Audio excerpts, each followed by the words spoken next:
Hello, this is Cindy at cindybdesigns.com. This is one of the cards that we're not going to be making today, but it's more of my sample card, and I think that you'll like the real one a lot better. We're going to be casing the catalog. I filmed this several days ago, but you're going to want to look for Seaside Shore in the brand new 2017-18 catalog. And that's where I got my inspiration from. I just simply added to what I saw. The DSP you see in the background is from 2015 when Stampin' Up! Was having all those beautiful watercolor backgrounds. And it just, those little thingies look like something that would come out of like a whale spout or whatever you call it. I don't know, but I thought that paper went perfect with what I wanted to do with my card. So there is the stamp set. Our card is going to be with brand new in color of Dapper Denim, 8.5, cut to 5.5, scored at 4.25. I'm sorry, 4.25 for a top folding card. There's that designer series paper, once again, that came from 2015 that has Bermuda Bay in it, crushed curry or daffodil delight, not sure, old olive and tangerine tango or pumpkin pie. But the two that I mixed together, they all work together. You really can't tell. But it's the perfect designer series paper. And once again, I'm showing you like what I would consider to be water spouts. And the main purpose of this card is to show you how to make a nautical knot. If I could go back and change it to thick baker's twine, I would. But the linen thread worked out well enough. So I've gone ahead and have adhered that to our Dapper Denim cardstock. And I'm going to have all the measurements and everything that you need at my blog, cindybdesigns.com, and underneath the YouTube description that you will see under this video. So I have some Old Olive, Whisper White. That is the shimmer cardstock that I've just been obsessed with lately.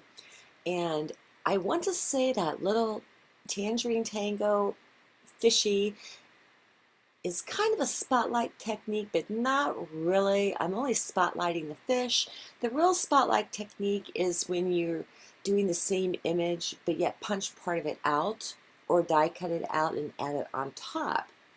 So I'm kind of doing like a fake one, but it totally works. Here I am with ink pads, pumpkin pie, Dapper Denim, Daffodil Delight, Old Olive. That is what I used. Then I have a newer pack of the linen thread. If you remember, the older kind from a couple years ago had a lot of those frays coming out from it. The new linen thread does not.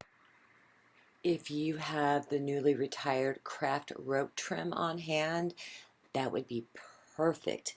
And apparently I did not adhere down that panel there of my little whale colorful spouts.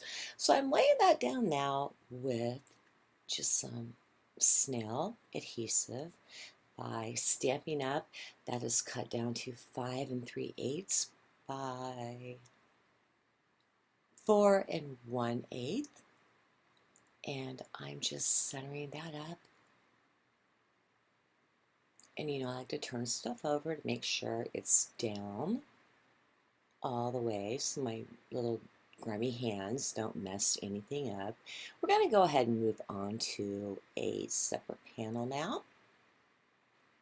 And I'm going to take my pumpkin pie and stamp that little fishy right onto that shimmery cardstock. And this is where I'm taking pumpkin pie and I'm going to stamp up our little fishy onto the Stampin' Up! shimmery cardstock. I don't know the properties of that cardstock yet. I need to find out to see what it's capable of. Watercoloring, whatnot. So far, it's great for watercoloring, but I'm just going to let the ink set, put it down for a moment. And then I'm going to take the 1 3/4, no, 1 3/8 circle punch and go ahead and punch that out. Now, as you can see here, I've brought my mini Misty in. That pad with this stamp set, it is clear amount, so you don't need that pad. Take it out because you already have the foam on the back of the stamp. So you can either use a block from Stampin' Up or go ahead and put the image right on the Misty door on the left. And we're going to be stamping up the center panel that you saw at the very beginning. That is my sentiment, hoping your day goes swimmingly, out of the Seaside Shore Stamps Up. I'm just sizing everything up. That's going to be stamped down in Dapper Denim ink. Some of these I do twice, some I don't. You see me flip my Misty over a lot. That's just kind of a habit. I don't know what good it does. It's just easier for me. What I was showing you there, don't let the ink get on the outside of your image. It will transfer over no matter what. So I'm looking at my Dapper Denim cardstock to see how close it is to the ink and if I need to do a second impression or not. And this is where I'm going to stop and slow down for a moment. As I'm doing some basic stamping here, that red mark that you saw on the back of the Claremont stamp for like 2 seconds, and there it is again. I've taken a Sharpie and I've gone around the stamp with that Sharpie starting on the front because I don't have the stickers on that comes with the stamp set, so I don't know where the image starts unless I cut the stamp, which I chose not to. So those red marks give me a cue as to where the bottom of the stamp line is so I don't waste any of my cardstock. We're doing a little bit of seaweed right there in Old Olive. And I close the door of my Misty and I'm just giving that a nice press to get a very crisp impression. And I kind of take my time with this a little bit. And the results are obviously well worth it. Everything's very clean, very crisp. So now I've taken the Misty out of the picture. I have a piece of Dapper Denim cardstock behind our image panel. I have the rest of the stamps lined up on a block, and that is Daffodil Delight with the larger shellfish. That's not a shellfish, that's a... Give me a couple seconds, I'm having a moment here. So we're going to go ahead and use the same color again. I pulled back in my little circle there of the fish to see how to line up another Daffodil Delight fishy, going in the opposite direction. Seashell, that's what that thing is, like those really old 80s outdated sinks that I grew up with. I'm still traumatized over. So once again, lining everything up. I need to stamp some Dapper Denim bubbles coming out of our little fish highlight, I guess, there. So I'm trying to get 2 of every color on the image panel but the Old Olive, since the matte behind the image panel is Old Olive. So I'm going to be grabbing back in some pumpkin pie. I have a little starfish there, and I'm going to stamp that over to the right of the sentiment. And once again, I like to let my ink, especially water-based ink, soak into my cardstock. And we're looking good. Okay, this video is going to end up longer than normal. I still have it at double speed, but this is where we're going to make our knot. And as I'm doing the voiceover and looking at this, I'm going to stop and slow, or I don't know, hold on. Okay, so I have cut 4 lengths total of linen thread. And again, if you still have that craft rope, hang on to it. You can still split that apart and get better results than I did with the linen thread. So you need 4 pieces, and you take 2 of each and split it up. And I'm going to do this twice for you. So watch what I'm doing. And it's so hard because the way that the linen thread is wrapped. So you want to lay it out, loop it over like that. And then, now remember, under, over, under, over, under, over, under. If you start under, you want to end under. So you take the second set of the twine there, or thread, whatever it is, but okay, now see how I put it under? That was the very first thing I did, was under. So now I'm going to go over. I'm going to go back up under. And you'll see it take shape. It looks like a hot mess now, but then I'm going back under. I have my knot. So start under, end over, or end under. And then you just mess with that thing big time until you get the result that you want. This is the first knot I've done, and it was easier for me to pull the knot if I applied even pressure in between the right and left hand and then pulled everything together at one time. That knot's a little bit too small. That is my focal point. And this is where I decided to go ahead and cut more of the linen twine. Oh, let me just grab the thing. Linen thread. And even this stuff is, you could even split this. I wish I'd gone thicker, but next time I will. Oh, I did. This is retired, and it's that thicker twine, or I don't know what they call it. I'll have to dig back about 3 or so catalogs and find that for you.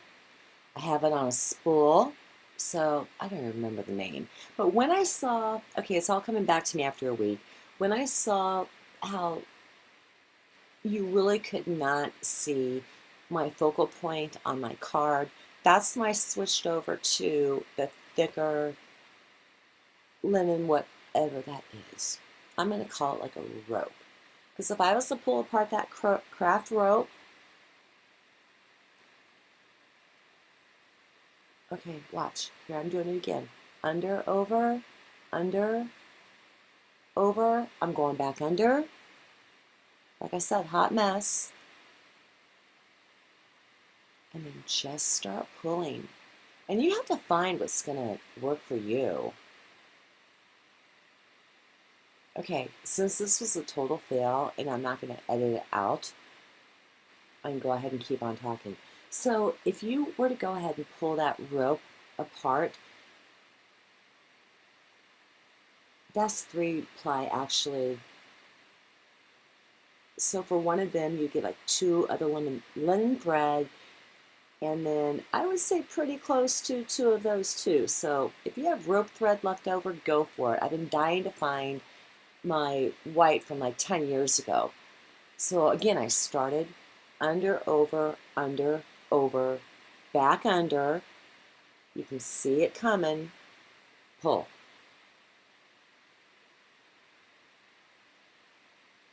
And then back to the top. This is where I finally got it as to, okay, this is how I need to pull the knot to make it work out right. When you're dealing with very thin linen thread like I showed you the first time around. Bam, that was it. It's so hard to get anything going. So the thicker, the better. I'm just kind of placing everything to where I want it. I'm going to go ahead and adhere some snail to the back of my image panel. Bring in that old olive mat. I'm always very generous with adhesive, you know that. And I do end up applying some foam tape, fun foam, to the back. I like my dimension. Snail adhesive, that works great actually on the fun foam. You know, I have no luck doing that, which is why I've been using the really super good stuff. So I put a glue dot on the back of the knot. You can't see it, but I have to line all four of those pieces up.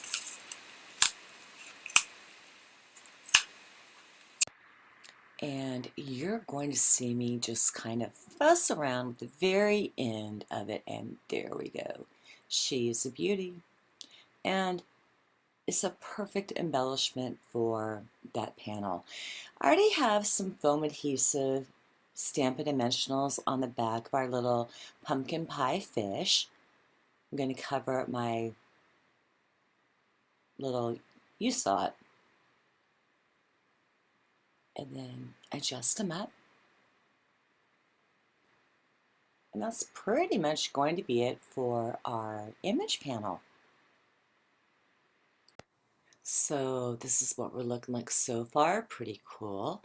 In the meantime, I have gone ahead and put some score tape on the back of the fun foam that I've adhered to the back of our image panel mat of Old Olive. And I'm going to pop that right in the middle of the card. It's going to measure evenly from top to bottom, left to right. And I really hope I zoom out.